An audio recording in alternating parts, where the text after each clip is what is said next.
নয়েরটা কি বলছে? 3 semi 4 semi 5 semi দৈর্ঘ্যের ব্যাসার্ধের 3টি নিরেট তামার গোলক গলিয়ে একটি নিরেট বড় গোলক তৈরি করব। বড় গোলকটির ব্যাসার্ধ। আচ্ছা, ধরি বড়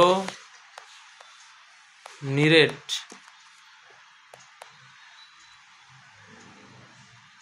গোলকটির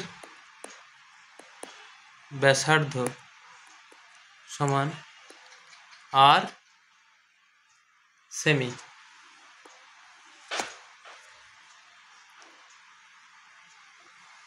শর্তানুসারে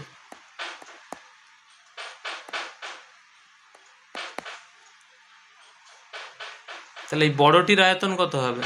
4/3 পাই আর কিউব সমান ছোট তিনটের আয়তনের যোগফল। তাহলে ছোট তিনটের আয়তন কত? 4/3 পাই, প্রথমটার ব্যাসার্ধ হচ্ছে 3 প্লাস 4/3 পাই, তারপরটার ব্যাসার্ধ 4, তারপরটা হবে 4/3 পাই, তারপরটা ব্যাসার্ধ 5। এইটা তাহলে বা 4/3 পাই ইন্টু আর কিউব সমান 4/3 পাই, প্রত্যেকটা থেকে কমন আসবে, তাহলে পড়ে থাকবে 3-এর কিউব প্লাস 4-এর কিউব প্লাস 5-এর কিউব। তাহলে এই 4/3 পাই 4/3 পাই, সরি এখানে একটা পাইও থাকবে, 4/3 পাই, তাহলে এই 4/3 পাই 4/3 পাই কেটে গেল, তাহলে আর কিউব সমান 3-এর কিউব কত হয়? 3 3 9 3 27, 4-এর কিউব হবে 4 4 16, 4 64, 5-এর কিউব হবে 125, বা আর কিউব সমান কত হবে? 5 4 9 9 7 16, 16 6 হাতে 1 10, 6 2 8, 8 2 10, 1 11 হাতে 1 আর 1 1 2, 216, বা আর কিউব সমান 216 হচ্ছে 6-এর কিউব, বা আর সমান 6 সেমি। তাহলে আর সমান হলো 6 সেমি, অর্থাৎ বড় গোলকটির ব্যাসার্ধের দৈর্ঘ্য এতএব বড় গোলকটির ব্যাসার্ধের দৈর্ঘ্য সমান 6 সেমি। এটাই অ্যান্সার। ক্লিয়ার? 10 কি বলছে? একটি অর্ধগোলাকৃতি গম্বুজের ভূমিতলের ব্যাসের দৈর্ঘ্য 42 ডেসিমিটার। তাহলে গম্বুজটির অর্ধগোলাকৃতি গম্বুজটির অর্ধ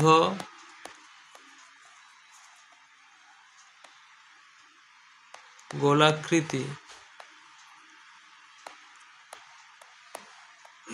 গম্বুজটির ভূমিতলের ব্যাস কত? 42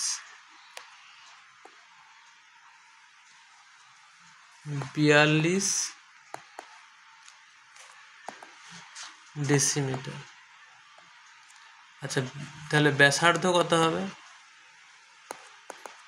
21 ডেসিমিটার। আচ্ছা, 21 ডেসিমিটার মানে 21/10 metre, kilo hecto decametre deci. তাহলে 10 দিয়ে ভাগ। কেন 10 দিয়ে ভাগ করলাম? তার কারণ হচ্ছে 21/10 মানে এটাকে আমরা লিখতে পারি 2.1 মিটার। ক্লিয়ার হলো? তাহলে এইটা হচ্ছে ব্যাসার্ধ।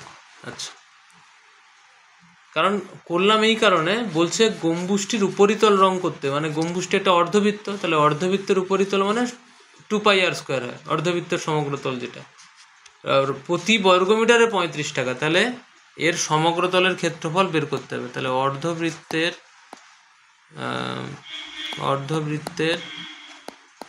সমগ্রতলের ক্ষেত্রফল, এটা ফাঁপা, মানে যাই হোক, এটা অর্ধবৃত্তের সমগ্রতল লিখতে হবে না, গম্বুজটির উপরিতলের ক্ষেত্রফল লিখলে হবে। গম্বুজটির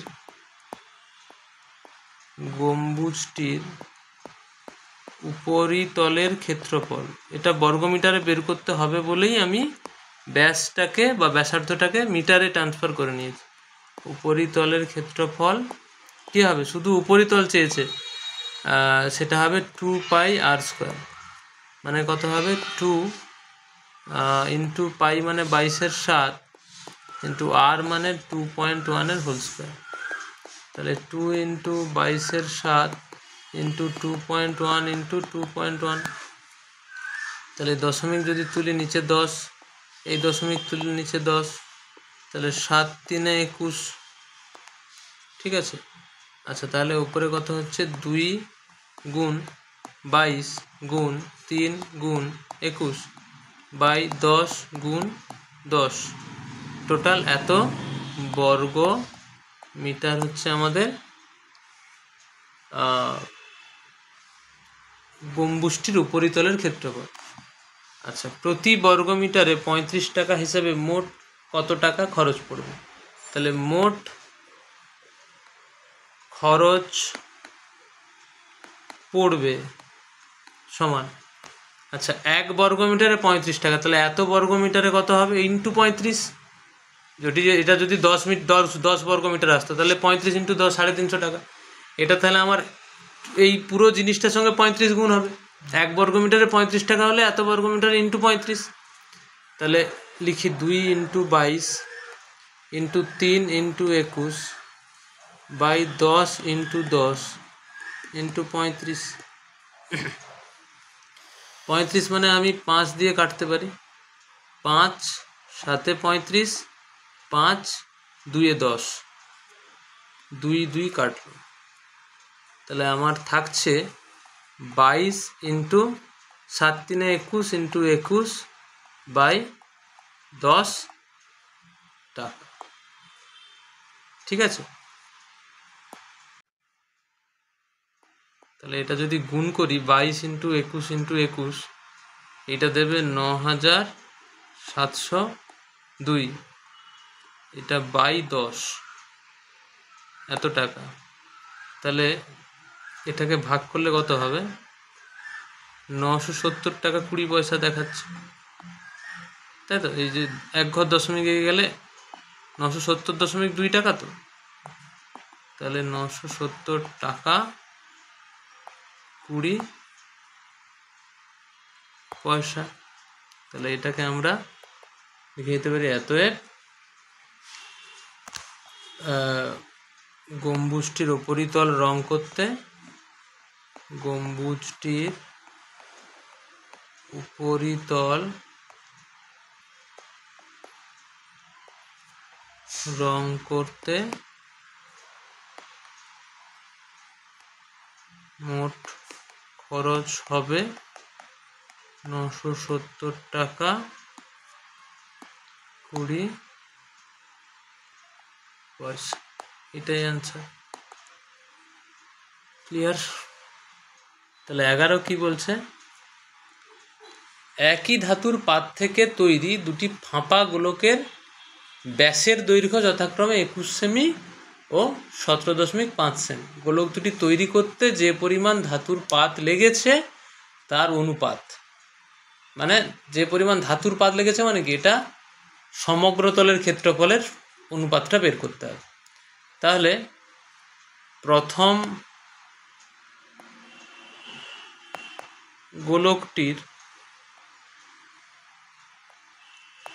গোলকটির ব্যাস কত 21 সেমি, তাহলে ব্যাসার্ধ কত হবে 21/2 সেমি, তাহলে সমগ্র তলের ক্ষেত্রফল কত হবে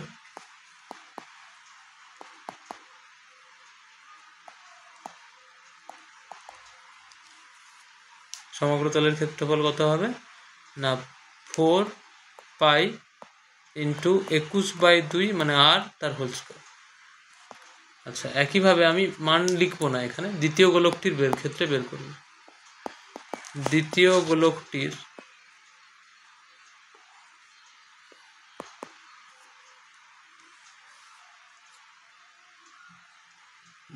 গোলকটির ব্যাস সমান কত 17.5 সেমি। তাহলে তার ব্যাসার্ধ কত হবে 17.5/2 সেমি। আচ্ছা এটা কিন্তু বর্গ সেমি হবে। আচ্ছা অতএব সমগ্র তলের ক্ষেত্রফল কি হবে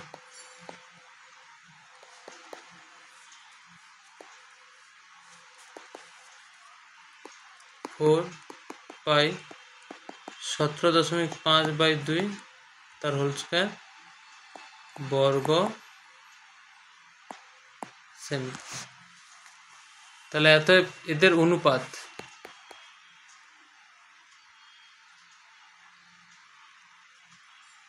যে পরিমাণ ধাতুর পাত লেগেছে তাদের অনুপাত। অতএব যে পরিমাণ ধাতুর পাত লেগেছে তার অনুপাত সমান 4π × 21/2 এর হোল স্কয়ার ইজ টু 4π × 17.5/2 এর হোল স্কয়ার। তাহলে 4π কাটলো, 4π কাটলো, অনুপাত মানে ভাগ তো তাই কেটে যায়। আচ্ছা নিচে 2 স্কয়ার কাটলো, তাহলে এখানটা 21 × 21/4 যদি লিখতাম আমরা 17.5 গুণিতক 17.5/4, এই 4 4ও কেটে গেল। তাহলে এখানে থাকছে 21 × 21 ইজ টু এটাকে লিখতে পারি 17.5/10, দশমিক তুললে 17.5, এই দশমিক তুললে 10। ঠিক আছে, তাহলে এই দুটো 10 যদি এদিকে গুণ করে দিই কোনাকুনি গুণ হয়ে যায়, তাহলে 21 × 21 × 10 × 10 ইজ টু 175 × 175। আচ্ছা যদি ভগ্নাংশের অনুপাত বের করতে বলে a/b ইজ টু c/d, তাহলে এর অনুপাতটা কি হয়,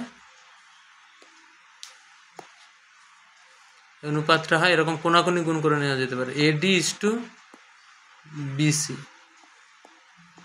এই জন্য এখানে ছিল 21 × 21, তাহলে এর নিচে বাই 1 ভাবতে পারি, তাহলে এর অনুপাত কি হয় কোনাকুনি গুণ করে দেয় 21 × 21 × 10 × 10 ইজ টু 1 × 175 × 175, এক লাইনে হয়ে গেল। তাহলে ব্যাপারটা এটা নিয়ম আছে।